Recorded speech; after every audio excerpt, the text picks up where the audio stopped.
Bowl team and now these haters salty. Rockin' Zenny shades to the championship ship. That Nick Bosa drop him hard like a hit stick. The Jimmy Ward intercept him with a pick six. Like Debo, we gon' knock him like a brick. The Trey Lance play action to a drop back. When the blitz coming quick, the old line gon' block that. RPO with Kyle Juice. Mitchell and George Kittle, can't nobody stop that. Stand behind Kyle Shanny all the way. It's like a game of chess when he called a play. Brendan Ayuk on the center fade. Bang, bang, Niner gang all day. All right, videos courtesy of NFL.com. Welcome to IE Sports Radio. I'm Niners Jess, along with Ty Alston, Maddie B, and your girl Bex is on vacation. She may be joining us for a few minutes anyway. We are the East Coast Red and Gold. What's going on, everybody? Doing good. The usual. There's only 16 more Sundays until the 49ers play like real football again. So That's right. Not that we're counting or anything of that nature. Yeah, who's counting? No.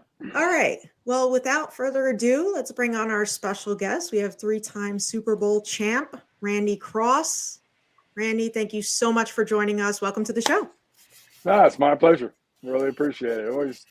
Always good to do something with Niner fans. All right. Good. That's what we like to hear. That's what we like to hear. Yeah, definitely. Getting right to it, I say three-time Super Bowl champ. What was your favorite Super Bowl? Well, I coincidentally also have 3 kids. So picking my favorite Super Bowl is about the same as trying to pick my favorite kid. But, I mean, each one was – I mean, the first one's always special. You know, that experience in Detroit, everything about it was unbelievable, sort of with a point of reference of how crappy we were but right before that. And then the best team I ever played on was the second team, the second Super Bowl at Stanford, and then the third one was my last game. So, so it was I don't know. They all have a special sort of panache, but if I had to say which one, probably the best team I played on, which was the '84 team. I want to follow up on that real quick. You talked about how it was. Like when you first got there, you got there 76, I believe. Mm-hmm. What talk about the transition? Because I think it was you and Bob Horst and a couple of guys. Like, not a lot of other people made it. So, talk about that journey, because it seemed like that you had a new locker, somebody next to you probably every day. Like, what was that like? Well, we had one training camp where I want to say we signed and cut like 50, 60 defensive backs. You know, they'd be there for a breakfast, maybe a sleep. But I mean, they were rotating them. That's when Bill first got there. But, you know, my first year in 76, the Niners had been pretty good fairly recently. So the 49er faithful there in the Bay Area were still pretty strong. Dick Nolan had done a hell of a job. He'd been fired right before I got drafted. So yeah, it was a rough sort of existence. That first year we had a winning record. We were 8-6. Yes, we played 14 regular season games. Mm-hmm. All that meant was we had like 2 months of training camp. Yep. But yeah, I mean, winning record my first year, and then nowhere near winning record until my 6th year.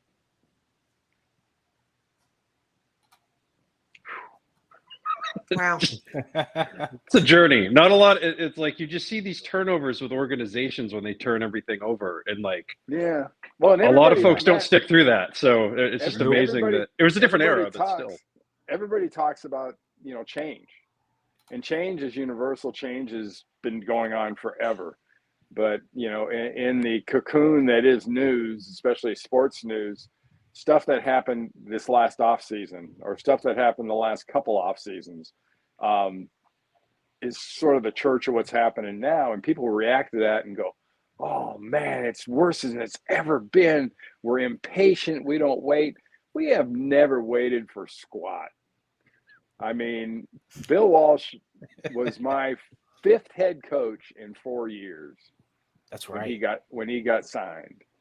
So we blew out my first coach, we blew out my second coach, we blew out my third coach, we blew out my fourth coach. I mean, it was bizarro. It really, really was. And there weren't many stable organizations. Pittsburgh back then was extremely stable. The Raiders were stable. The Rams were stable. Just not that many. Miami was, but only because they had Don Shula. Don Shula. But yeah, it's the change thing has been around since stonemen were pounding rocks and trying to start fires. So now you mentioned Bill Walsh. Talk a little bit about him and Joe Montana. Yeah, Walsh was an amazing guy. I mean, still one of the great regrets of my career was how badly we sort of blew it and disappointed him that season after the first Super Bowl. Myself included. I mean, I got hurt in the off season, dislocated my foot and tore ligaments and broke my leg. I did a number on my leg. So I didn't do anything until the last preseason game. But that year we had that strike, that team was never the same after the Super Bowl. And a lot of it was because of, a lot of personal issues, I guess is the correct way to put it, on several people that enjoyed themselves a little too much in the process. But we just didn't know how to win and didn't know how to handle winning. And that was something that I really admire about so many of the teams you look at now in football, is they obviously know how to handle winning because they can do it habitually. We had no clue. And Bill figured out that right then that he was going to have to be sort of a hard ass. He's going to have to be the bad guy. He couldn't be the friend, because he used to come to our parties. I mean, he and Jerry, his wife, used to come to our parties, and we'd hang restaurants and stuff on Sunday nights after games, and there'd be 40, 50, people, wives and players and coaches. But that came to a screeching halt after the 3-6 year in '82 during that first strike. And a smart thing for him, great decision by him. And it wasn't until, I retired in '89, some 7-8 years later, that got a chance to know him again. We both belong to the same country club there at Menlo Park, Sharon Heights, and we'd go play golf and walk and talk and rehash things and talk about football in general and talk about TV, and because people forget he did TV for a few years too for NBC. Yep. So yeah, no, he was a great guy, and Joe was Joe. You can't really. I've always said it's hard to embellish what he did, because he did such a good job of embellishing it and making you remember it. But great guy, great friend, and to me, still the best quarterback that's ever played. I agree with that. No argument for me. Yeah. Yeah, I agree with that too. Hey, real quick, you mentioned how you dislocated your foot that one year. Is it true that you were friends with Pops and he popped it back into place? Yeah, well, what happened, we were at Marine World, Africa, USA. For those of you that don't know the Bay Area that good, that used to be in Redwood City. Redwood Shores actually was the area. And yeah, I was there. I was going over this kiddie in this obstacle course thing they had built. And I fell down, my leg was underneath me, and what I fell on was like a water bed. So it kind of compounded the torque and my left leg, the fibula snapped, my left foot was dislocated. I was wearing Pumas. So when I looked at my foot, when you look down at your foot, my foot was facing sideways. And the swoosh was like looking right at me. Ooh. And I was like, oh, that's not good. No.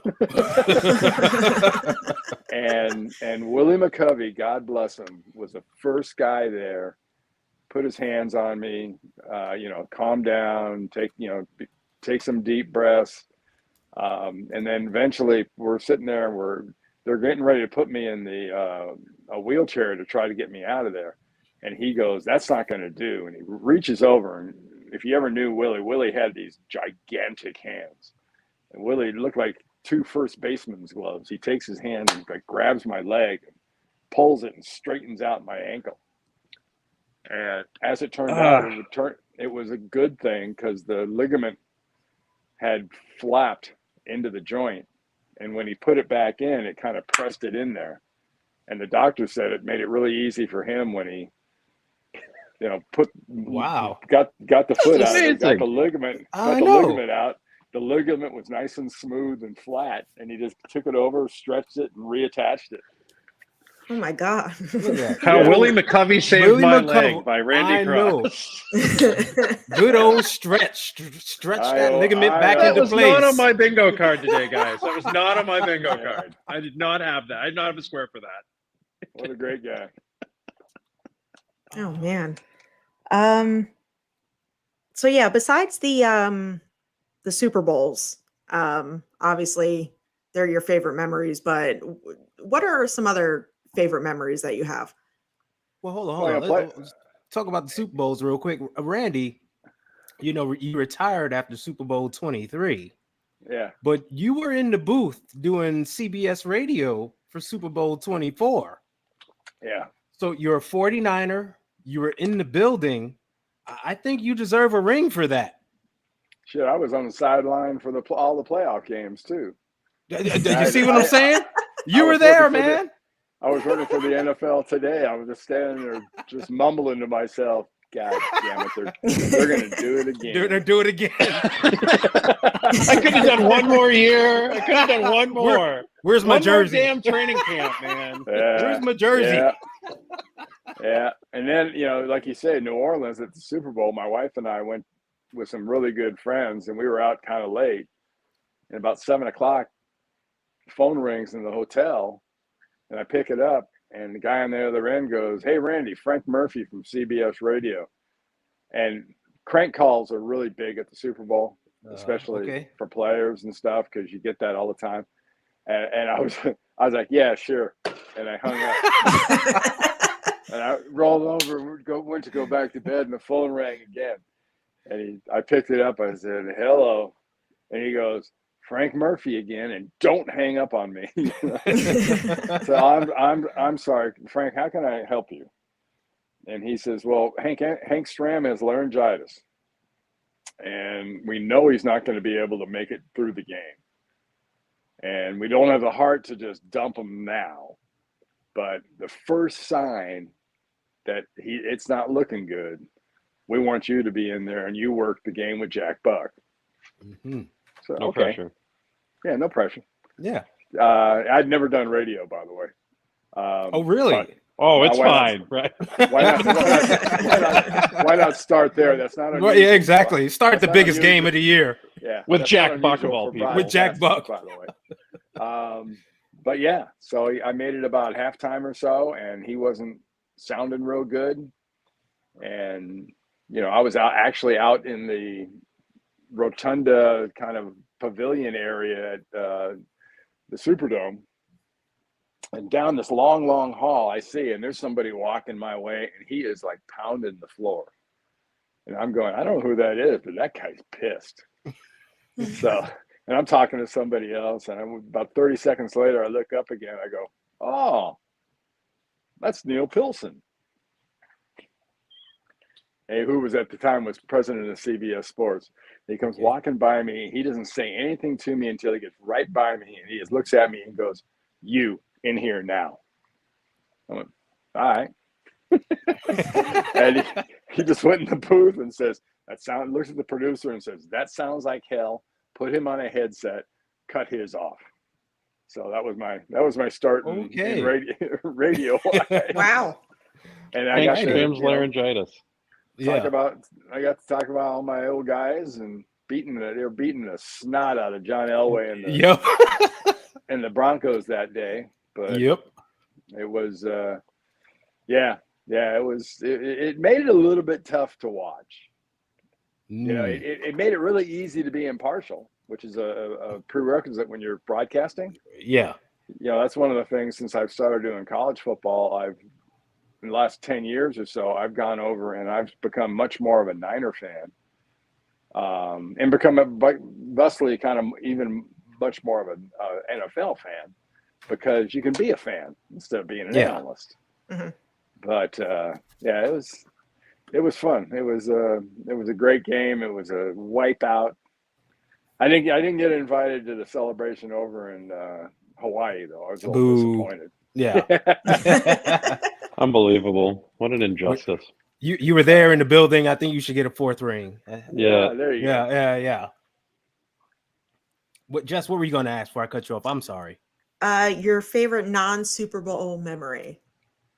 It's hard to go against playoff games, because playoff games are always, for one reason or another, you never forget those games. Mm-hmm. It's strange how some of the losses, whether it's Washington in '83 or Minnesota in '87. Oh, that was a Super Bowl team. God damn it. That was easily a Super Bowl team. Yeah.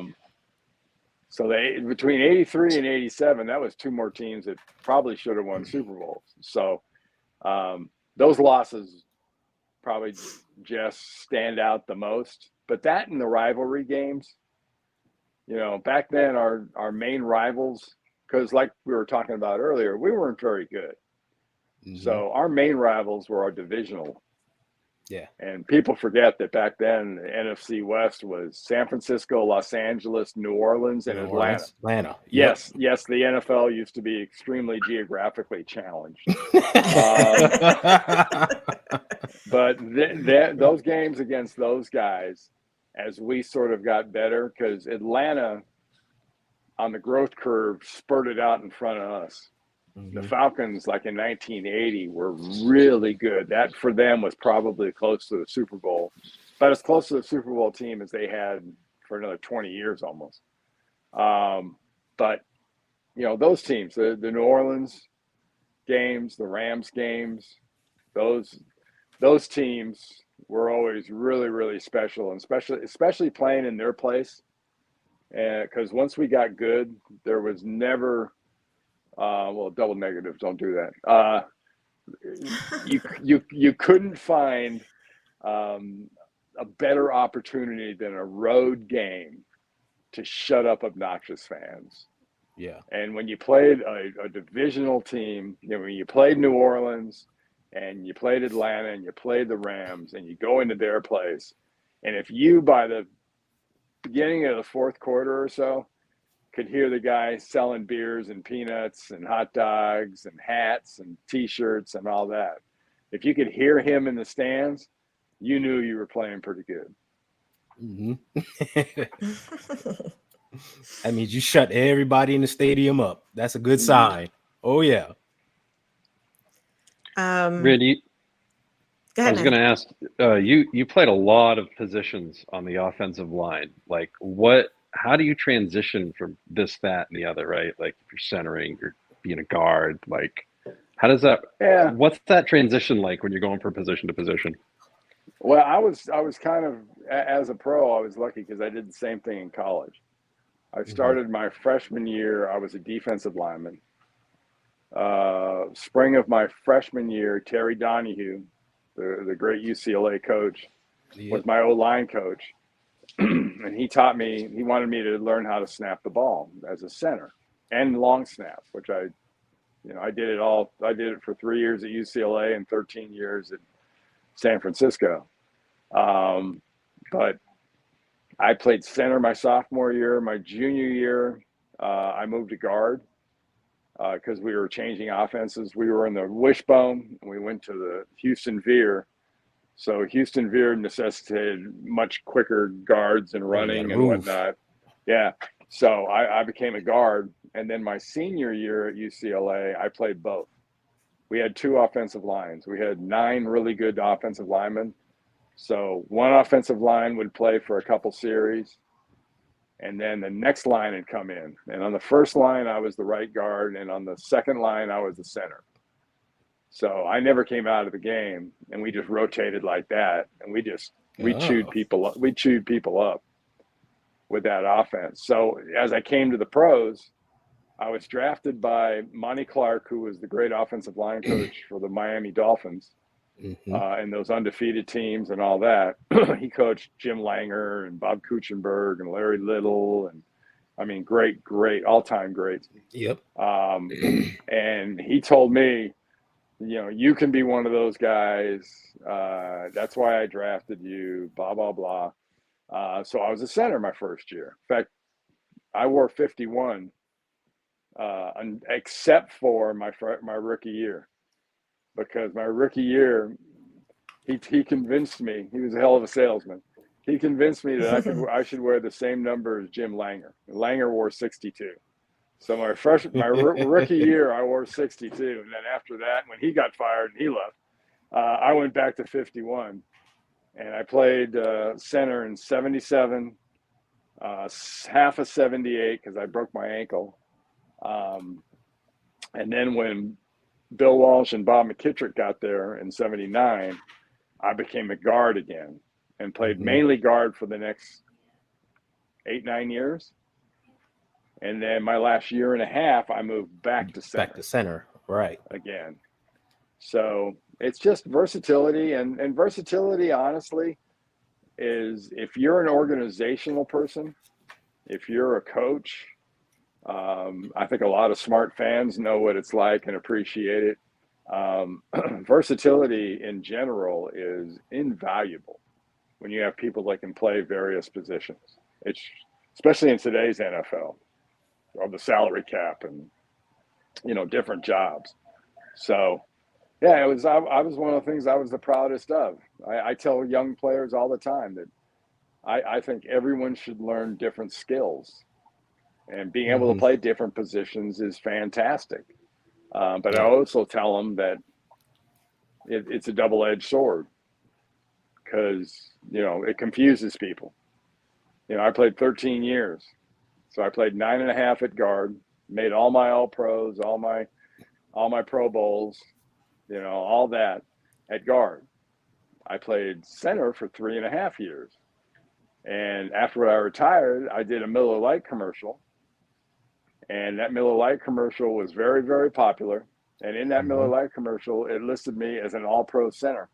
Yeah. Because the guy that did the commercial said, "Yeah, you're an All-Pro center." I said, "I was never All-Pro at center." He goes, No. Did you play center?" I said, "Yeah." He goes, "Were you All-Pro?" "Yeah." "All right, you're an All-Pro center." And that's what people remember. Yeah. So, yeah, it's fine. It's good to be remembered. Yep. So speaking of the offensive line, is when you watch games today, is that something you pay a little bit more closer attention to, as far as like position group? Yeah, I mean, it's really hard not to. I think it's one of the underappreciated parts of a football game. Has always been, but one of the most underappreciated parts of a game is that battle that goes on up front. And especially now, as the rules have changed, and obviously when I played, rules were completely different. Like you could actually hit a quarterback. But the game has also changed from the standpoint of the size and the strength and the speed of everybody involved. Yeah. I mean, ask some of those linebackers at Trent Williams speed bumps, you know, what it's like trying to deal with him. It's amazing. It's just fun to watch. It really is. I mean, that's what made Philadelphia, I thought, entertaining to watch at times, and it's going to make them really entertaining to watch, like the Niners, in the next year or two, because they're so good at the line of scrimmage. And it's the lucky teams, and I think the smart teams say that and emphasize that. So you mentioned Trent Williams, the other side, right tackle, Colton McKivitz. Any thoughts on him? God, with a name like that, it sounds like he should be a skinny little left-handed relief pitcher. Who parks cars at the country club on like exactly. Yeah. For Rodney Dangerfield. Correct. Yes. Yeah, good luck. And it's NFL offensive line. You can learn to do it. You can be proficient at it. You can learn. You can overcome a lack of talent to a degree. But if you're going to be really, really good, and if you're going to play a position for a team like the Niners, like right tackle, you better be really, really good. You're going to need two things. One is some innate God-given talent, and you're going to have some great coaching. I think he's got the talent side handled. I'm pretty sure he's got the coaching side handled. So, worst comes to worst, my only advice to him, watch every game tape you can get your hands on since Williams joined the Niners. Look at it and kind of think it in your mind in negative. So you're doing the exact opposite. You're flipping it over to the right side. Do that. Learn how to play like that. You hold yourself to that standard, you don't have to worry about what people think about you. There you go. Good advice. You talk about coaching. You had a really good offensive line coach that you mentioned by Bob McKittrick. Is it true that he never wore pants? It was always shorts. Yeah, well, it's definitely in practice, no matter the time of the year, the conditions, or anything. He would wear shorts occasionally for games, but there were some rather legendary situations in December and January games, on the road in Green Bay or New York or Chicago or somewhere where it was just butt-ass cold. And Bob's the tough, Bob was a Marine. Bob was one tough SOB. Bob had some physical issues, but he still managed to. He was there. He answered the bell. When he had cancer, he answered the bell. He coached through kidney stones. It was unbelievable. But yeah, he never wore a jacket. Bill made him put a windbreaker on in Chicago when it was like minus 23 wind chill. He had to make him do it. Oh my God. Had to make him because he was, you know why he made him do it? He was in a short sleeve coach's shirt, no undershirt, and so no sleeves. And on the sideline, you couldn't understand him. His teeth were chattering so hard. So he made him put the windbreaker on, so maybe he wouldn't be freezing to death. But yeah, it was quirky. It was quirky. He was a fantastic guy. Man, talk about coaches real quick. Randy, your coaching lineage is one for the decades. In college, you got Terry Donahue, which you mentioned, and Dick Vermeil. You come to the pros, and then Bob McKittrick, Bill Walsh. What did you do to land those guys? Yeah.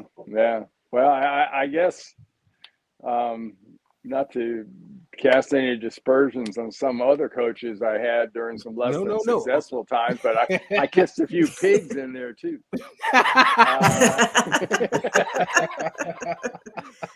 So, I was lucky. I was really lucky because I look at pictures of my old college staffs, and there were amazing people on those college staffs. Some of the same guys that were on the UCLA staff with Terry Donahue and Dick Vermeil and Pepper Rogers, is my other college, college coach, were also on the UCLA, on the 49er staff. Bill McPherson, who coached the D-line for years, was on that UCLA staff. Billy Matthews, who coached the running backs for years at San Francisco for Bill, was on that UCLA staff. Mike White was a big opponent. He was on the early staffs of Bill Walsh. Carl Peterson was on those UCLA staffs. He became the general manager of the Kansas City Chiefs. Lots and lots of just amazing coaches. That's the luck of the draw. In that case, it really, really is. I mean, I have no delusions. I've got a center staircase in my house here, and down in the little entry area, once you go downstairs, I've got jerseys from all the bowl games I played in. So I've got a Super Bowl jersey. I've got a Hula Bowl jersey, a Japan Bowl jersey, a Pro Bowl jersey. I mean, you got them all. Any bowl game I played in, I've got the jerseys. And that was the common theme. I was around a lot of really good coaches. Are you a Kyle Shanahan fan? Yeah. By virtue of working so much, with his dad. And that's right. I haven't been lucky enough to do any Niner games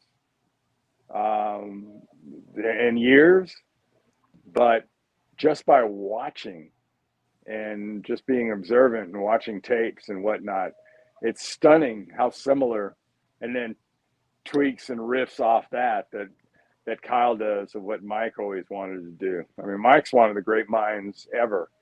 Oh yeah, in football. And Kyle has taken that and built on it, because if you're an opponent playing San Francisco and you're a coach, everybody wants to win. I really think 1B for most coaching staffs when they face the Niners specifically is they don't want to get their ass embarrassed. Because that staff can embarrass you with what they do on offense and defense. That's why I'll be so interested to see how the defense, if it can still kind of not miss a beat. But you look at that offense does things, their formations, their motions, their everything they do. It's cutting edge, and they do the same things that Mike did, Shanahan. And a lot of the same things that guys like Bill Walsh did. And that's never failed to pay homage to the past. You can pull things out of the past, and you'd be amazed how many people in this game think you're being innovative and not mimicking. They'll look at it and they'll go, well, where'd you get that?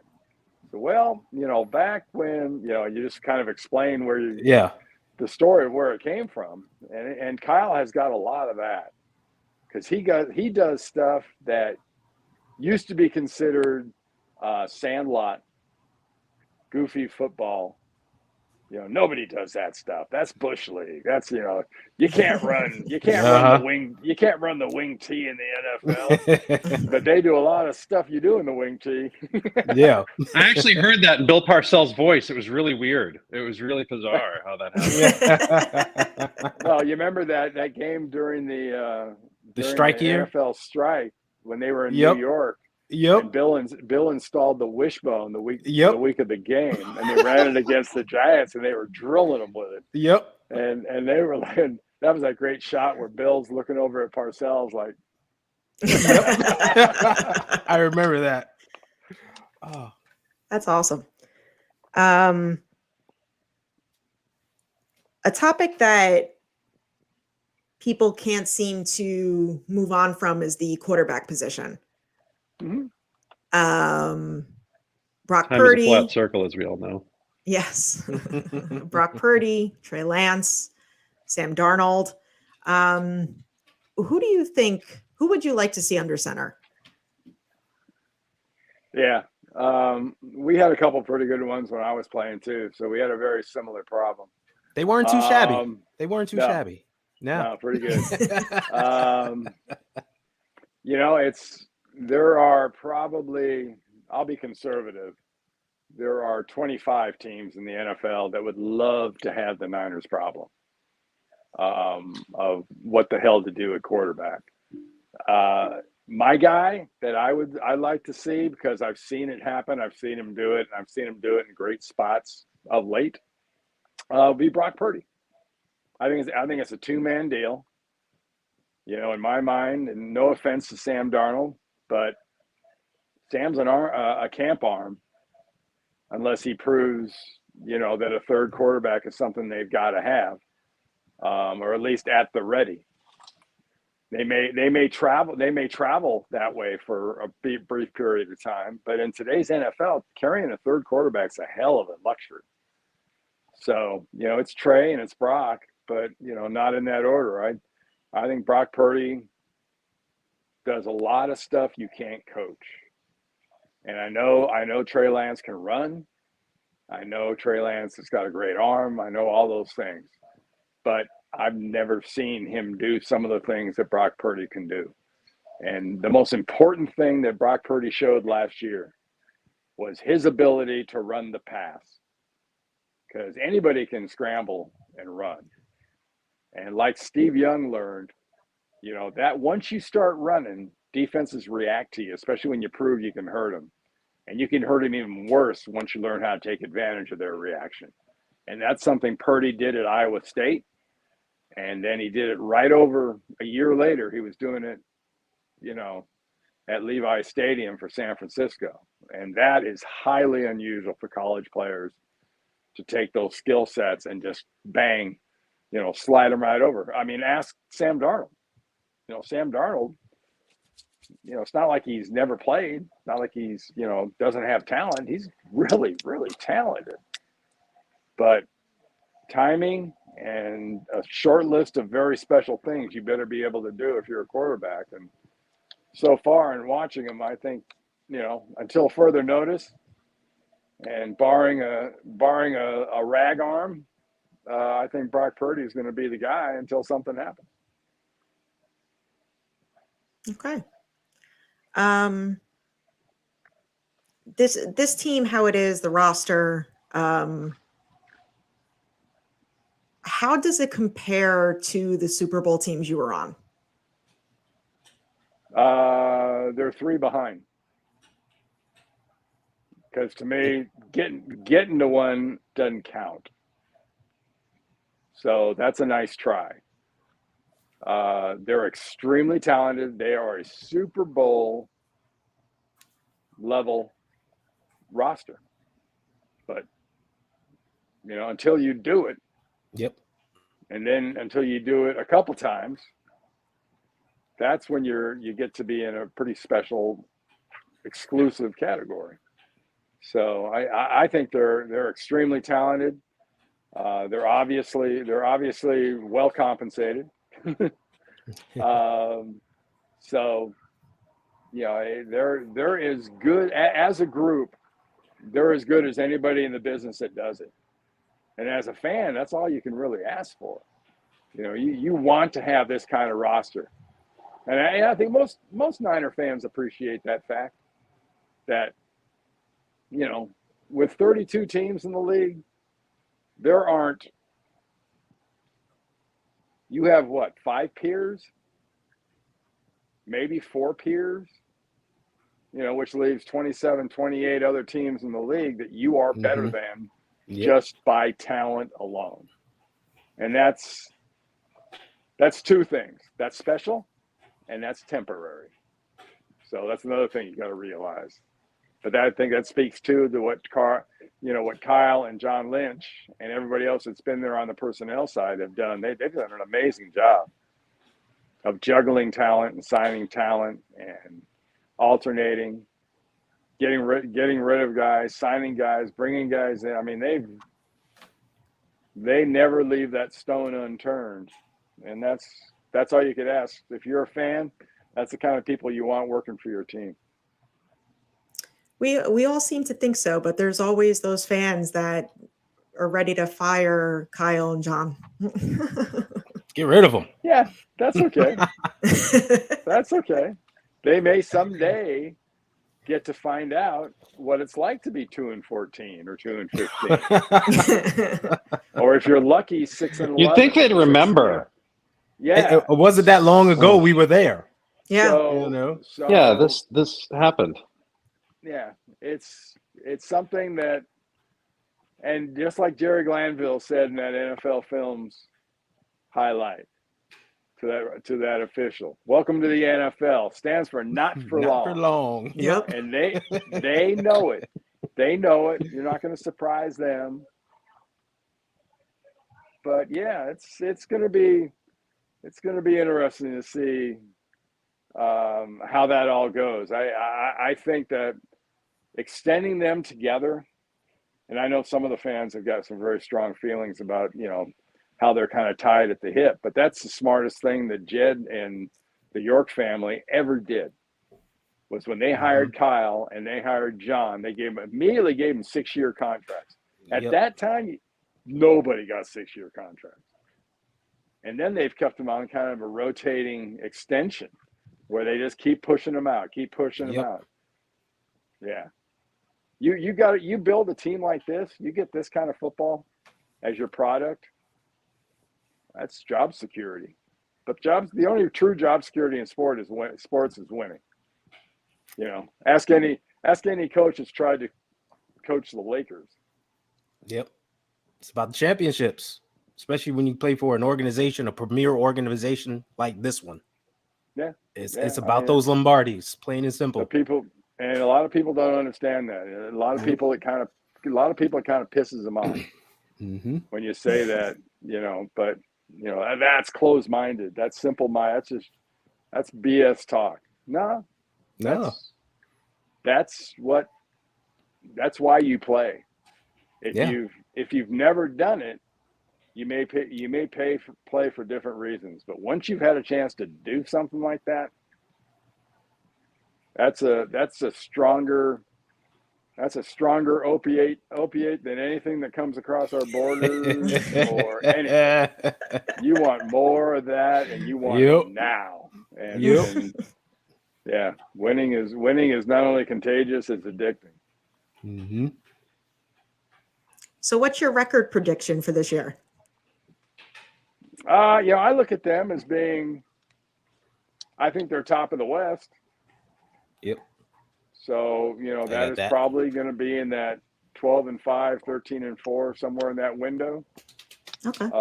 That might be a little heady, but think back to those periods last year where they weren't looking that good. Mm-hmm. And, before they went on that run, the natives were restless. Oh, yeah. And then suddenly, they couldn't lose. Then you got towards the end of the year and, you started hearing people say stuff like, well, maybe they need to lose a game before these playoffs start. Yep. Because Yes. Yep. Oh, geez. Yeah. So, that foolishness. It's okay. It's okay. That's what's the great thing about sports. And trust me, people in the game think about stuff like that all the time. Yeah. So it's no, I think that's about where they should be. I think they're one of the top 4 or 5 teams in the NFL. They're right there with Kansas City. They're right there with Philadelphia. They're right there. With now San Francisco. Then I don't know. After that, there's probably a couple teams. But at the end of the year, it was pretty obvious, at least to me. And barring that injury happening, that was probably a Super Bowl winning team. Yep. That they had last year. Yep. But you know what? Can't cry over spilt milk and broken cookies, even if the cookie's your quarterback's arm. So, yeah, it's just you get the great thing is you get a chance to do it again. Exactly. And the terrible thing is, hopefully, there's some of these really special young players they have and special veteran players they have get a chance to win a championship before they kind of time out. I've got one from back in the olden days because I'm old and that's just what I like to talk about. You're one of the few. I like your Fred Dean jersey, by the way. Thank you. Do you know how many people when I turn around they're like, "Oh, Joe Staley," and I just have to face palm. Like, Joe Staley's great, but come on, Fred Dean, for real. It's unbelievable every time. But you were one of the few players that were around back when Candlestick had turf. What was the transition like going? And I'm not talking about turf. It was more like painted cement. What was that transition like from that to the OJ extension plan moving to the grass? Yeah, well, OJ, Bill wanted grass. It wasn't for OJ, but OJ wanted. Okay, all right. So that urban legend has always been it was to extend OJ's career. So it's Bill Walsh. Yeah. Another thing we can credit Bill Walsh for. Good. Yeah, his knee was already shot. Yeah. But Bill was gonna change that to grass and get that, just because of the wear and tear, because he wasn't planning on beating his teams up, and he never practiced crazy hitting and all that stuff. So getting rid of that was what was it called? AstroTurf? No, well that was a generic term back then. Yeah. But this specific kind was it. You know how when you look at the artificial grass now, it's all got the big blades on it, and you got the ground up tires and all that. Well, originally there was the AstroTurf was the brushed looking stuff that looked kind of like grass.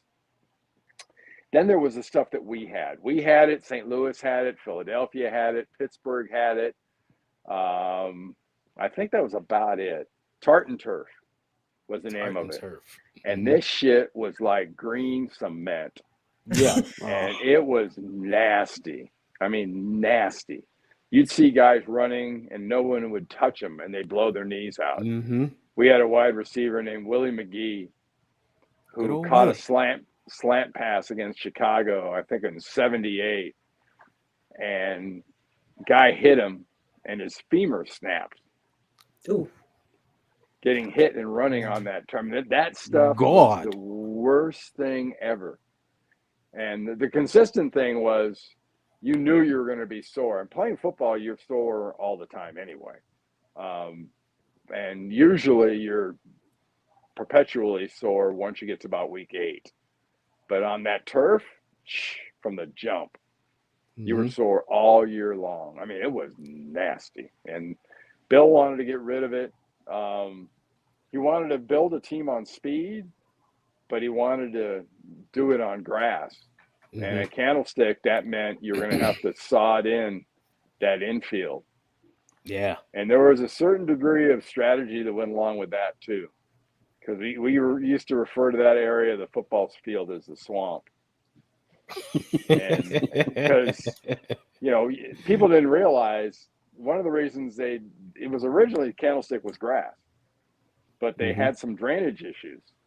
So one of the reasons they went to the artificial turf was to get rid of the drainage issues. So when they put grass back in, well, it wasn't drainage issue. It was tide issues. Because if you remember where that stadium sat, the field itself was below sea level. Yeah. So when you drove in, if you drove in and it was high tide, you knew as soon as you got into the stadium and got in the locker room, you had to have Chico or one of the equipment guys change your cleats to the big ass half inchers. Because the turf was going to be just coming out. Yeah. No matter where on the field you were, the turf would come out from underneath it. And teams couldn't adjust to that. And, Dwight Clark, who, God bless his soul, was an amazing wide receiver. God didn't bless him with amazing speed. But he always said, he goes, I'm twice as fast as anybody else out there in mud. Yeah. He said, I'd get those guys chasing me. I'd take them into the swamp. And that's when I started going away. He's like a mutter horse. That's great. Yeah, exactly. That's well done. Exactly. Yeah. Awesome. Ty, you got something? Yeah. Hold on here. Give me a moment. I'm trying to adjust. How do I do this again? Whoop, do. Hold on. Where is it? Oh no, that's not it. Darn it. Okay, while I figure out my technical issues. So much for being the IT guy. So, Randy, I'd like to play a little game with you. A little game of start, bench, and cut. And I'm going to give you 3 players. And you just got to tell me which one you would start, which one you would bench, and which one you would cut. Real simple. Okay. All right. And since you were a former defensive lineman, I'm going to go to the other side of the ball. Offensive lineman. Well, he's a former defensive lineman, moved to the offensive line. Oh, yes. Go. Okay. Pardon me. Yeah. I was like, uh-oh. So, okay, good. So here you go. Here's your 3 candidates. All right. Got Fred Dean, Charles Haley, and Nick Bosa. Yeah, tough one. Who would you Yeah. start? Who would you bench? And who would you have to say goodbye to? Well, no one in their right mind either cuts or says goodbye to a Hall of Famer. So I think Charles and Fred are safe. Fair enough. But I do love me some Nick Bosa. That, and that's a guy. And it's funny you mentioned him. I was just at a event 2 weeks ago with this young defensive lineman, and I said, "You watched Nick Bosa before, right?" And he goes, "Yeah." I said, "Man, you should get every bit of tape you could find on that guy. And if you want to emulate somebody, you gotta learn how to walk like him, talk like him, run like him, go 100%. I mean, that old coaching thing about going 110%, we all know is just complete BS because it's impossible.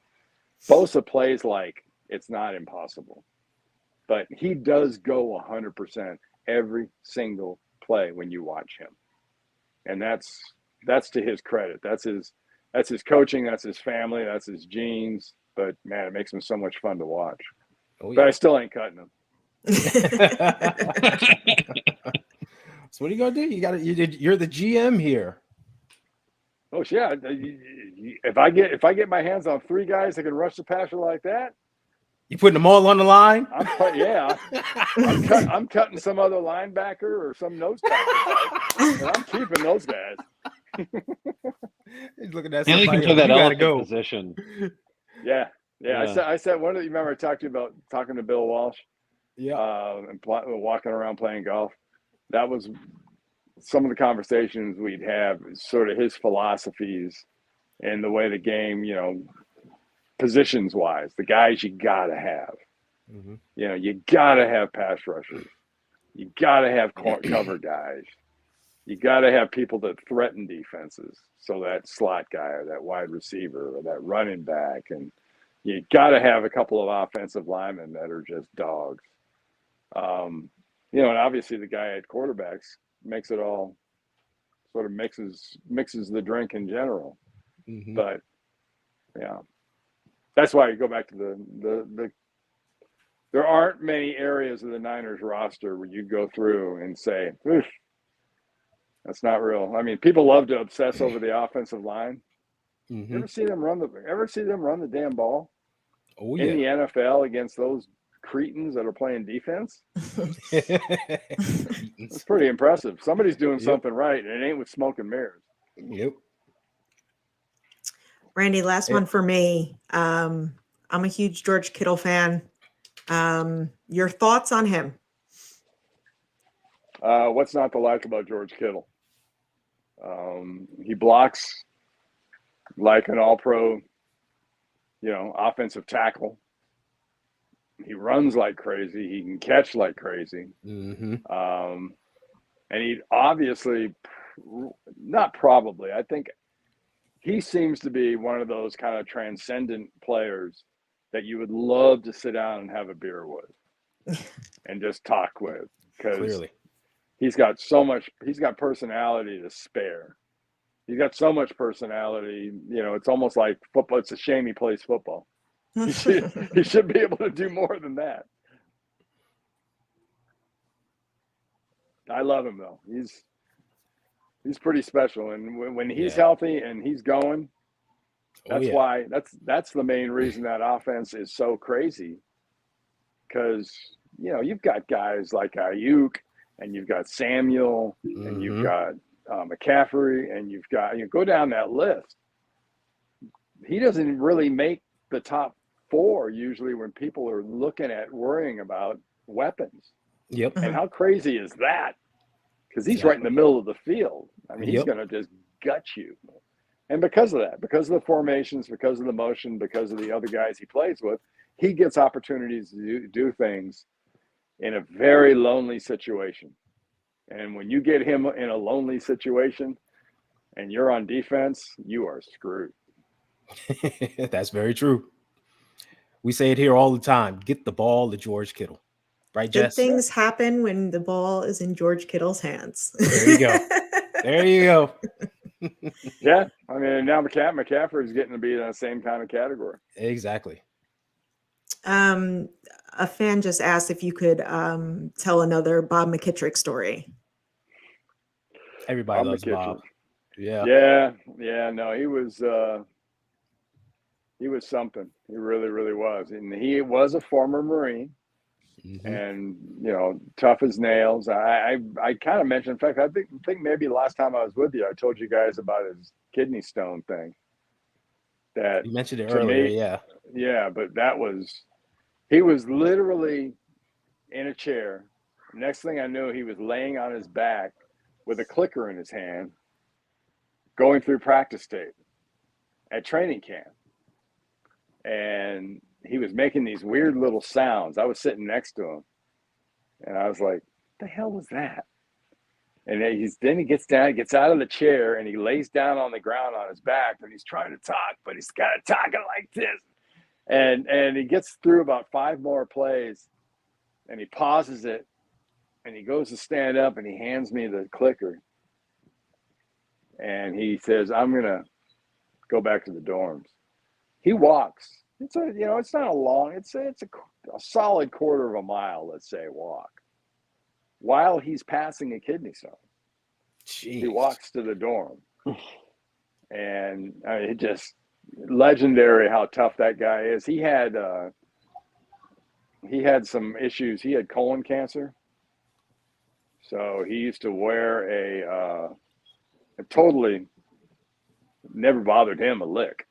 But he used to wear a colostomy bag on his side, and he would just how the stuff he was able to fight through, and he had a wonderful wife, great family. I don't know, can't say enough great things about Bob. Sorry, I don't have any more unbelievable stories about Bob, but you'd be hard pressed to find people saying many good things about him outside of San Francisco, because Bob was very good at research, and Bob knew the rules frontwards and backwards, and Bob would design blocking schemes based on skills that his players had, but also, we'd go into the gray area. Was it legal? Yeah. Was it illegal? No. Was it, ethical? Did they like us because of some of the stuff we did? No, they hated our guts. But hey, I don't know. We were. It was like everyone always says. It was a different game. It was a different game at a different time. Yeah. I didn't give 2 shits about anybody's health on other teams. I worried about the guys I played with. Nowadays, everybody worries about each other, and that's great. Yeah. God bless them. But I was unencumbered with that problem. All right. Anything else? Yeah. We touched on your coaches. Great names all around. We know about the great guys you played with. Let's not go start listing names because we'll be here all day. But then you retire and you go into broadcasting, and dude, you're working with Dick Enberg, Dick Stockton, Marv Albert, Jim Nantz. Who do you not know at this point? Like, come on. I worked with JB, with James Brown too. You worked with JB too? Wow. Earlier in my career when JB was doing games. And JB has always been an extremely humble man. What a talented guy.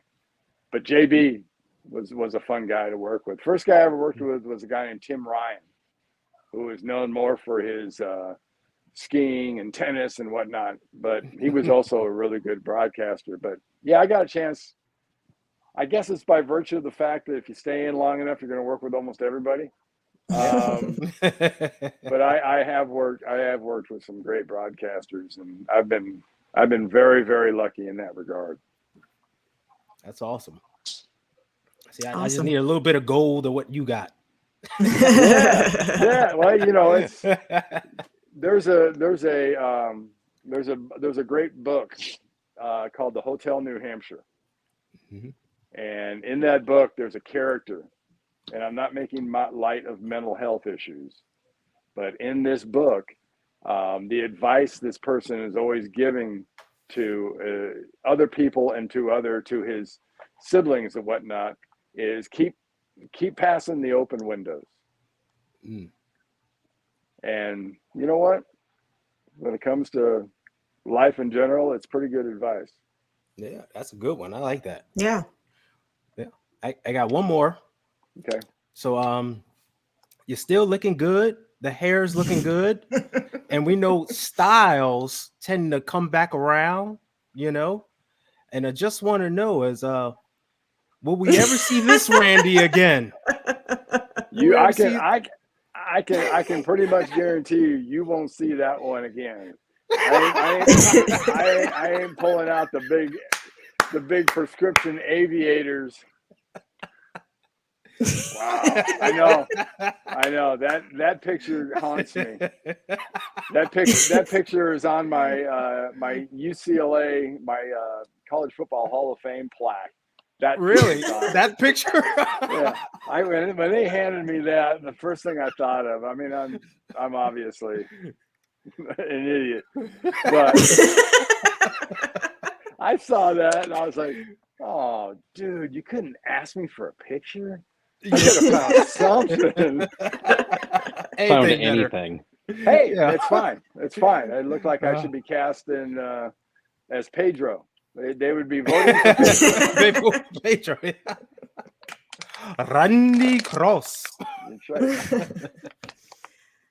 All right, Randy. Thank you so much for joining us. Yeah, thank you. It's been my We pleasure. really appreciate it. And go Niners. Go Niners. Right. Enjoy. Good luck. Remember, 13-4. All right, we got you down. Let's go. 13-4. Driving to the New Hampshire take care. border. All right.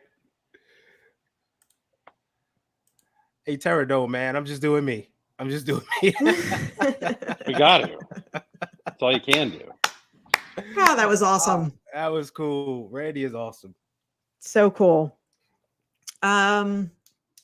Your thoughts on anything that he said?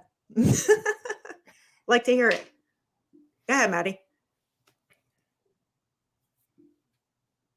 Uh-oh. He's stuck in thought. He's just riveted by everything Randy said.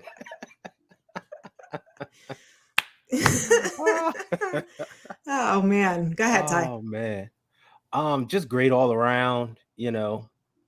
Talking about the current team, you know, QBs, great situation to be in. We got two guys. It's Brock and Trey. He believes Brock is the guy. That's good stuff. You know, no need to bicker. Loving Kyle Shanahan and what he does and how he expanded upon what his dad has done, you know, and how him and John are tied together. You know, that's a good thing to having those two guys tied together because it keeps the cohesiveness of the team together. Mm-hmm. I believe that's what he was saying. And just look at the roster they've built. So I love that. And just the stories, man, hearing the stories. You got to love them, you know. Yeah, I like the stories. Yeah. For sure. They're pure gold.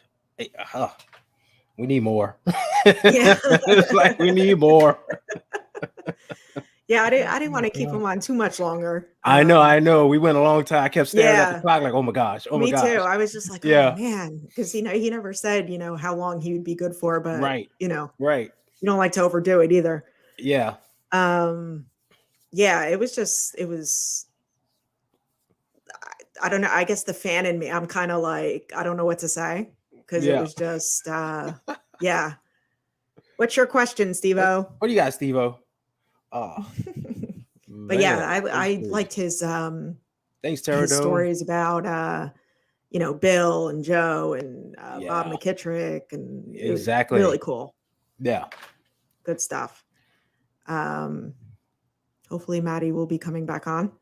Exactly. At least he waited till after to I know have the issues. I know he held on to the end. And Becca made an appearance with her Yep. nice Hawaiian view. Did you see that? Oh my god! I did. I was staring at it. I'm like, oh my god, that's I awesome. know. Like, look at that blue water. Oh my god, crazy. But good for her. Hope she's having a good time. Exactly. Well, when Maddie gets back, we'll ask him his thoughts. But I wanted to actually, you know what? You want to do that now? Yeah, announce it. Go ahead. Let me see. All right, we are doing a t-shirt giveaway. It is IE Sports Radio, the 9th anniversary this week. So we figured we'd celebrate that with a cool t-shirt giveaway. So pick a number between what, 1 and 100? I think we narrowed it down For 1 and 50? 1 and 50, so it's not so broad. Yeah. Okay. So pick a number between 1 and 50. 1 and 40. 1 and 40. Sorry. 1 and 40. And just put it in the comment section. And Maddie is back. 40 Terradome 40.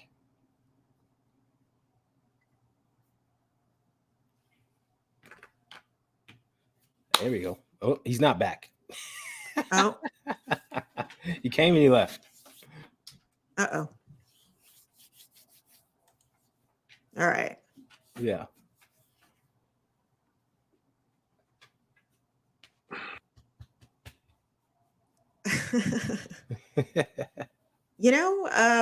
Not really on here for the subs. Just on here to talk 49ers football with everybody else.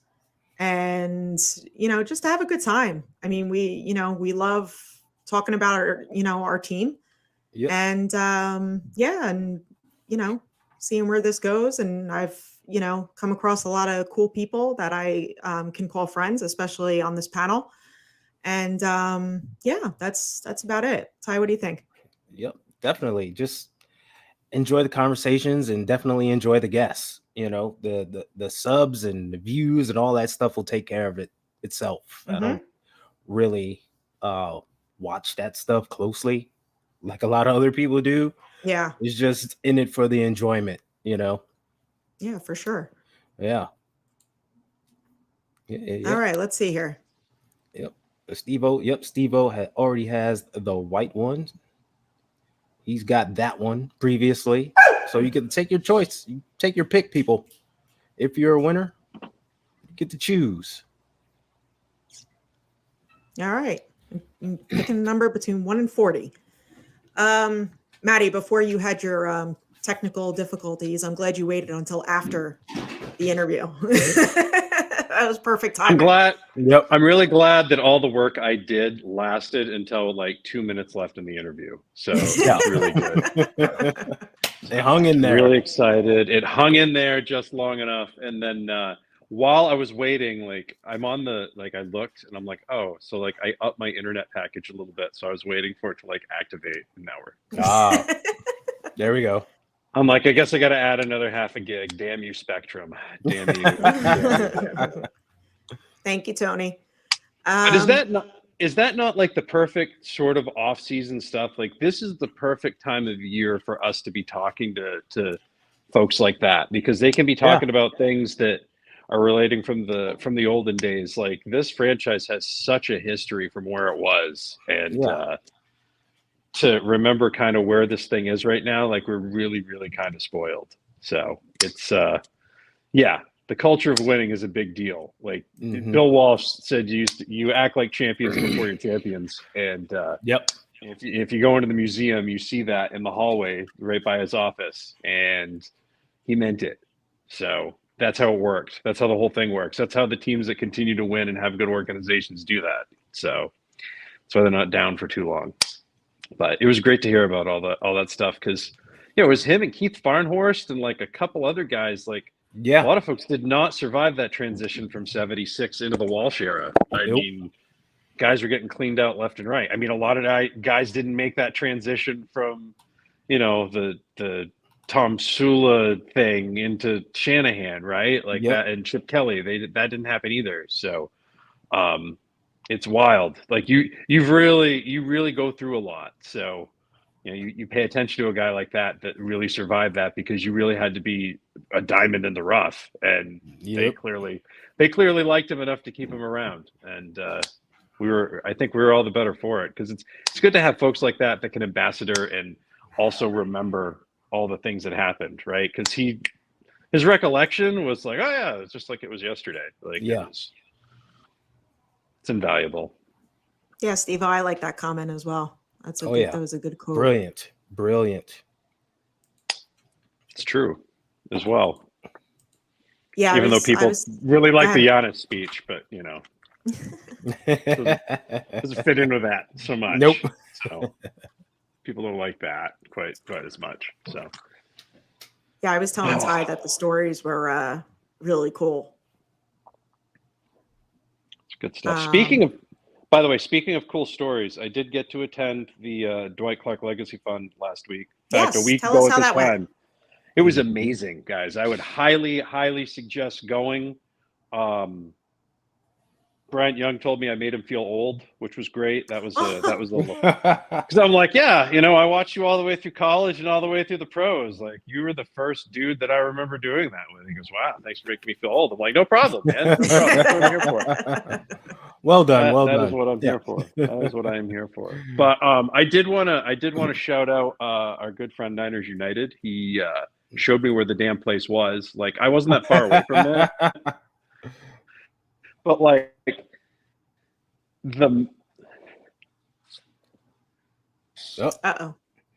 Spectrum's messing up on you again. Oi.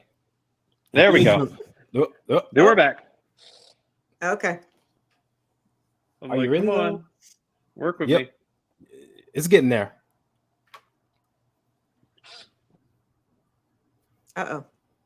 It's getting there. Or maybe not. Nope. Well, I tell you what. Let's pick some numbers, people. There we go. Now he's on the move. We're making the move. He's transitioning. Look at that. The offense is on the move, people. But anyways. On the move as he's still frozen. Yep. Let's pick some numbers. Yeah. Shall we? All right. Let's see who wins this darn thing. Let's see and go. Hi. Party on the nose. Look at that. Who picked the highest number? Well, Bryant picked his usual 3. It was Cinnamon. It was Sin with 39. Sin has 39. There you go. Awesome. Congratulations, Sin. Congrats to Sin. Woo! Sin, I will get in touch with you on the Twitter. Awesome. And we'll make arrangements. Congrats. Yes. Congrats. Cool stuff. Maddie. Hi. Hey. He's just a man on the porch. I'm like, we'll find it. We're going to find the best spot, and we're going to go from there. We'll find a way. Now it's nice weather, so you could actually sit outside. We're going to get some fresh air. We're not going to have those Bob McKittrick chattering teeth, But no, my friend Niners United helped me find the place, which was good. And then Lucky's great. Our good friend 49er Mark, with the amazing hat, of course, which I'm very concerned about if we do win a 6th one, that he's going to have to get a new one. But he was amazing. Introduced me to a lot of folks from his fan chapter. Nice. Got to see him, and of course got to meet a bunch of other dudes too. Talanoa Hufanga, maybe you guys have heard of him. He seems like a I think so. The name. I think I've heard his name before. Yeah. Him, Gary Plummer. Gary Plummer was great. Gary Plummer, wow. Yeah, he looks great, by the way. He looks like really, really good. So it was a great time. I highly recommend everybody get their tickets next year. Like, there were seats left, and it made a lot of news. And the one thing that Randy Cross said that, Kyle Shanahan said last week, that really the difference between Brock Purdy and anybody else was he did it, right? He did it during that time frame. It was only during an 8-game stretch, but he did it, right? So that's what they're excited about. And if Kyle Shanahan's excited about this quarterback room, we should also be excited about this quarterback room. I don't care who you want to win the quarterback rally. Like, bless it. If you have a favorite, that's good for you. I just want the best person to win it. so that this team wins a Super Bowl. That's all I care about. Yep. Get them out there, protect them. Let's win it. And the head coach really sounds enthused about this quarterback room. Very much. Just sounds very enthused about it. And if he's enthused about it, we should be enthused about it. Period. End of discussion. Like there's nothing else to it. And I've really never heard him be that enthused about it. Yeah. And it was you could tell by his tone, right? You could just you could tell. Like he's usually pretty poker face on things, or he usually sounds angry about stuff. So like it was it was good for him to sound like, not wound up about things and everything else. So it was, if you walk away from that feeling anything less than optimistic about this season and the stuff that they've done, like, I don't know, I guess you're looking for something negative, but seems like they've done a pretty good job of roster building. And my guess is they're going to unearth some finds. I think this year, next year, the year after, I think you're going to see a lot of finds in the undrafted free agent market that just pop out of nowhere. And people are going to be like, wow, how are these guys not drafted? And I just have a feeling that that's the type of thing that's going to make this team a little better than some of the other ones. I think they're going to do a lot better job of finding and developing those diamonds in the rough. You took my quote. That's exactly what I was going to say. I don't even have access to your notes. It's crazy. See what happens when he has a clear internet signal? Right. See, unbelievable. Steal notes and everything. Craziness. Taradome says, I see 15-2 and I'm staying with it. I'd like to think so, but this schedule's tough, man. It's a lot of travel. That's my and speaking of that travel, before we get to that, what's up to everyone in the chat? Thank you so much for joining in. Yes. Make sure you like and subscribe if you haven't already done so to us, the East Coast Red and Gold, on IE Sports Radio, your direct feed for all that is sports. iesportsradio.com/East Coast Red and Gold. Be there, be square, and make sure you check out the Patreon tiers. They start as little as $5 a month, and you can get all sorts of cool features and fun stuff. They just celebrated a big time anniversary too, so all sorts of fun stuff happening with IE Sports Radio. Indeed. Okay, so the travel. Warren Sharp put out a tweet that we are dead last as far as rest time. We basically got screwed by the folks in New York. Stop me if you've heard that one before in any sort of fashion or form with this franchise. Yeah. So obviously the positive representing the best, the negative representing the worst. What do you guys think about that? Does that play any factor into, what goes on during the season, wins, losses? What do you guys think? With the injury luck that this team has, like it doesn't percolate my stuff, right? Like I'm not excited about it by any means. If any team can like fight through it, it would be them. My concern is, and if you go back to 2021, it seems like they just kind of ran out of gas in the NFC title game. Your quarterback was playing with one shoulder, and it wasn't the one that he threw with. Yep. The rest of the team was kind of banged up. I could see that being a thing this year, right? So this year, I think it's going to be more important than ever to win the games that you're supposed to win. If you're better than the other team, beat them. That means you're going to have to sweep that division again. All that stuff, right? But you got 2 Thursday night games, getting punished for being good, which is great. So see what happens, but it doesn't leave me with a warm, fuzzy feeling. It's just one more thing that this team, once again, has to overcome, right? Yep. Yeah, it's no difference. We traveled a lot in the past, though. It's what we do. It's just that last year was such an anomaly with having like 5 of the last 7 games at home. And the 2 road games was just a quick trip up to Seattle and then a quick trip over to Vegas. That was it. That was a huge blue moon anomaly. That never happens. Like every year, we're always traveling back and forth from coast to coast, up and down, everything.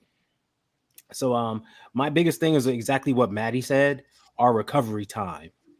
Last year, since we were playing at home and we didn't have to be on planes so much, guys got to recover and stay healthy after games late in the season. This year is going to be interesting to see how it affects them. So it's going to be a challenge, but I think more so just from a health standpoint, more than anything else. Yeah, I'd have to agree with that. And Terror Dome is definitely staying optimistic. Also, look at our toughest opponent schedules. Eagles play Kansas City and Buffalo the weeks before us. We're going to do this. Yeah, I'm feeling confident. I'm not worried about that. And each team has a tough schedule. There's one thing I give the schedule makers, as wild as it is with teams all over the place, they did try to make sure everyone like has a good hard opponent toward the end of the year, so that you stay tuned in. I know what they want. They want the ratings. They want to make sure people are locked in. So they did a good job there. So it's going to be a fun and interesting season, to say the least. Yeah, it is. I think this year, like, honestly, I would be, it's going to be tough, but getting the number 1 seed this year is probably maybe the difference between them winning the Super Bowl, losing the Super Bowl. They're going to need that extra week of rest, to be quite honest with you. I just think because of the regular season itself and everything else, like, it'd be really great to get that. And I don't think Philadelphia is going to have the same sort of year that they had last year. Mm-hmm. Usually teams that lose the Super Bowl don't bounce right back the next year. So people are going to be bringing it a little bit more. I think the NFC will be a little tougher. So maybe 13-4, 14-3 gets that number 1 seed. Yeah. Yeah, I mean, I had said last week about, Philly being on the hype train a little bit, and I think that hype is going to die down and bring them back to reality a bit. Right. We've had rookie mini camp. Are you guys impressed by any of the rookies so far? Any sleeper? Yeah. I mean, I know they've had guys come in to try out. Right. What do you guys think? I mean, they all look good. It's fun to watch them, but I don't really start to assess these dudes until they get in with the full squad. Mm-hmm. Right? It's like, all right, yeah. And that's this coming Monday. Yeah. Like, you look good there, but are you going to get open going against Mooney Ward? Right. Like, yeah, you broke off a good run, but are you going to break off a good run with Fred Warner and Dre Greenlaw sitting in the middle? Right. It's that type of thing. Right. So I can't really get excited with these guys until I see them against the regulars. I've seen too many Bam Childresses in my time, or guys like that are really just amazing during the preseason, right? And then literally never make a team. And you're just like, that guy was absolute balls during preseason. That guy can't get a shot anywhere. Yep. And dude's selling insurance 2 years later. It's like, okay, well, I don't know half the stuff these coaches know, but this guy was catching everything that was thrown at him. But that happens in a lot of these situations, and there's just a number of games, and they don't get a chance to do whatever. And if anybody comes out of this and turns out to be an absolute superstar, I am confident that he is in a place where he will be discovered and not just passed along, right? The one thing I like about what happens here, and you saw it a lot with a lot of the teams that started to decline, Dallas in the early 80s, they had chances at guys like Joe Montana and guys like that, and they're like, he's not going to do this. He's not going to. We can't get rid of this other guy for him. But like, that competition is kind of what makes you better. So if you find someone that's better, you go get him and you use him to replace what you've got. And this team will do that. So it doesn't matter if you were drafted in the 3rd round or the 2nd round or the 4th round, or if you weren't drafted at all. Like, if you're the best person for the job, you're going to be in that spot. So these guys, are getting at least a fair shot. So if there is anything there, they'll find it. Yeah. I think that's what I'm excited about. Like, if there is anything there, they'll find it.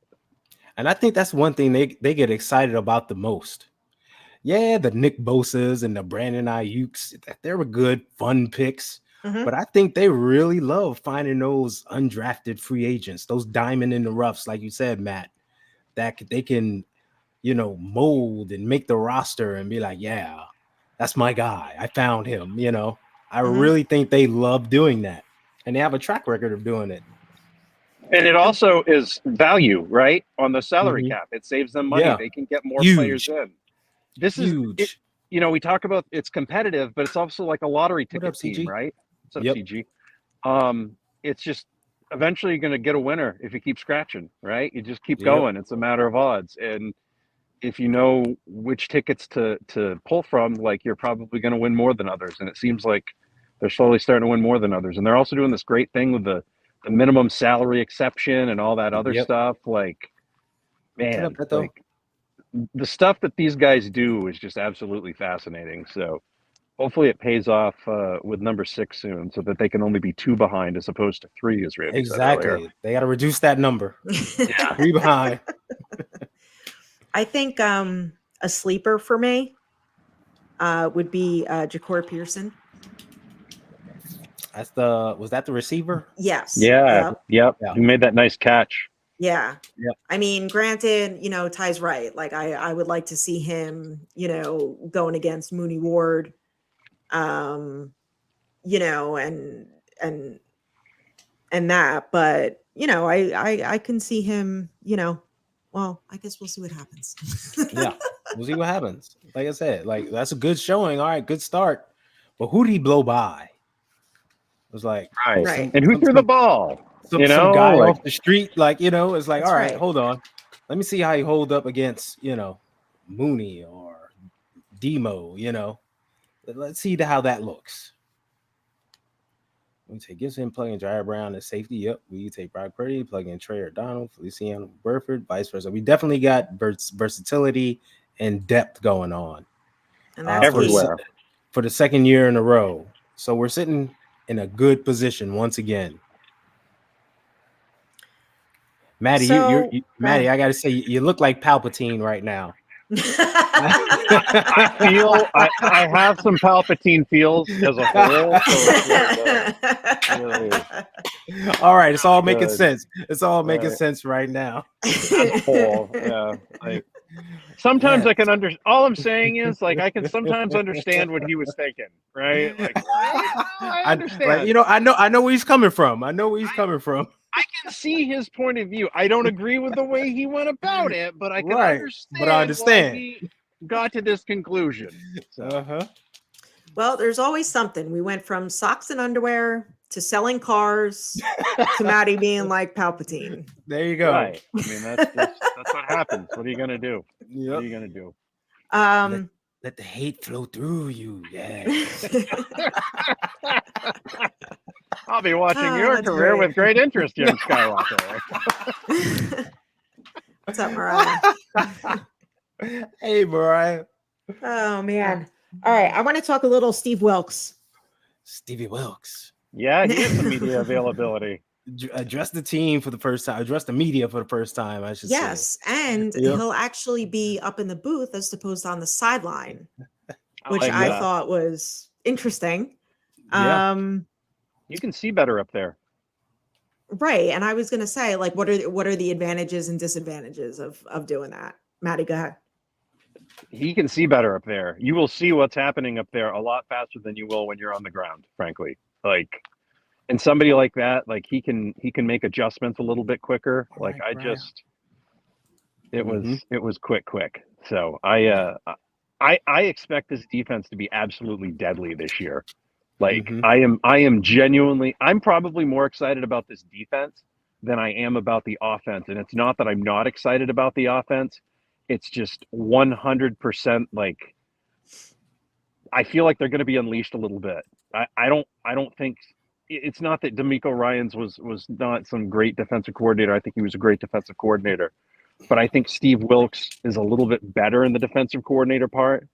And I think if you add a guy like, you add Hargrave on the line, and then you add the rest of this depth, and you add year 2 Drake Jackson, who actually knows what he's doing now, along with, Nick Bosa, who's about to get a contract extension. So, he's going to have a chip on his shoulder with something to prove to make sure that, he's worth it.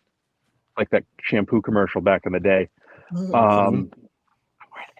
Like that. To me, you're primed for a special year, and what Steve Wilks does is he specializes in the secondary. And what have we always wanted for the secondary? Like just that little extra edge, right? Yep. That little extra just pain in the assness. Kind of that Legion of Boomy sort of deal mixed with a little bit when Ronnie Lott and Dwight Hicks were back there. Like you want that kind of mix. And I think they have that ability and that depth. And I think they have the people in there to cook that up the way they want it. Like, I think they're probably as excited about this defense as they are anything. And I know I am. So this could be a very historic defense. And last year's defense was historic for a while until it started to run out of gas towards the end. Like, because you start getting big things this year. Yeah. Correct. Yeah. I definitely have to agree. I think we keep going up. We had Robert Saleh, D'Amico Ryans. Now we have Steve Wilks. I think being that he's a secondary guru, I think that we see a lot more blitzing. And I like him sitting up there in the booth. Like Maddie said, you see everything. Yeah. And that's just it. And being a secondary guy, he gets to make sure he sees the back end and see everything. What's exciting is you got to think about it. This is the first time we've bringing in a defensive coordinator with experience. Like Robert Saleh, it was his first time being a D coordinator and calling the plays. D'Amico Ryans, it was his first time being a D coordinator and calling the plays. Right now, we got Steve Wilks, who's got the experience. Right. So he's been there. He's called plays. He's seen a lot. So it's like, wait a minute. Right now, we got an experienced guy. He could take it to a whole new level that we might not have even thought of. And look at all the pieces he has to work with. That's scary to think about. So, yeah, I'm totally on board with this defense just being exciting and scary at the same time. Yeah, it'll definitely be something to watch this year. I'm excited for it. Terradome said, also be advised we'll make another splash trade in weeks 8 or 9. It's coming soon, like a movie trailer for the Equalizer 3. Oh my gosh. Hey, at this time last year, do we have any idea Christian McCaffrey was going to be here? No. Nope. Right. So somebody's going to become available. Somebody's not going to be able to be afforded, right? Somebody's going to want to come in and do something. What if Sue decides to join the 49ers this year? Last year it came down to the 49ers and the Eagles. What if he decides later on this year, hey, I'll hop on and help that defensive line towards the end of the year? There's worse people to have than a fresh and Ndamukong Suh around, week 7, week 8. I could see them trading for somebody else that flops onto the market too, right? Some of these other teams that might fall out of contention early for whatever reason. So, and then they decide to soft tank or whatever's going on. So, and exactly, Steve Wilks is not going to be surprised by anything. Exactly. He has seen it all twice, and sometimes in aluminum foil. So, he knows. Yep, he's been there. All right. You guys want to talk about anything else? Are we good? We good. All right. Let's go to that hurry up offense and the 2-minute warning. And boom. Go ahead, Ty. I don't have anything really, but this is a fun off season. It's been fun in many different ways. And you know what? With OTAs coming up and the guys really coming in and we can really see what they're looking like, it's going to be even more fun. So everyone just enjoy it. Enjoy it. Go Niners.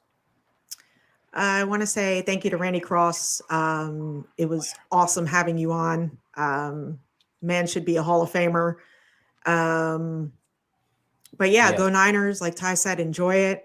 We have a lot to be optimistic about, a lot to be excited about, and just, be along for the ride. Kyle was excited last week. We can all be excited. Again, want to thank our good friend, Niners United. Want to thank Mark. Look, he's everywhere. Mark 49, man. You were super helpful last week introducing me to people. Also, Cam Inman came out of the blue and just walked right up to me. He's like, "Hey, what's going on?" And took like 5 minutes out of his time to find me. So, shout out to him as well. And It was good to see everybody last week. And again, if you can make your way there next year, I highly suggest it. And I would also spring for the VIP seat because it's worth it. The food and the drink was unlimited, and I didn't have to come out of any money out of my pocket. Well, now I'm sold. You should have led with that. I should have left with food and drink was unlimited. I know. And you get to mingle with players, right? And people are like, "Here, would you like this? I don't know what this is, but it's really good." Okay, yep, sign me up. So it was a really good time, and 100% suggest you need to be there next year because it's a great Golden Heart Fund is a really good thing to support. Yes. So most definitely. Awesome. And make sure you go back and watch a Randy Cross interview because that was the shit that I even got back into this stuff for. So be a part of it. That was awesome. Oh yeah. Football history is going to live somehow, man, and that's how we keep it alive. Exactly. And if Palpatine is excited about it, you know it's good. Yes, let it flow. Let it flow.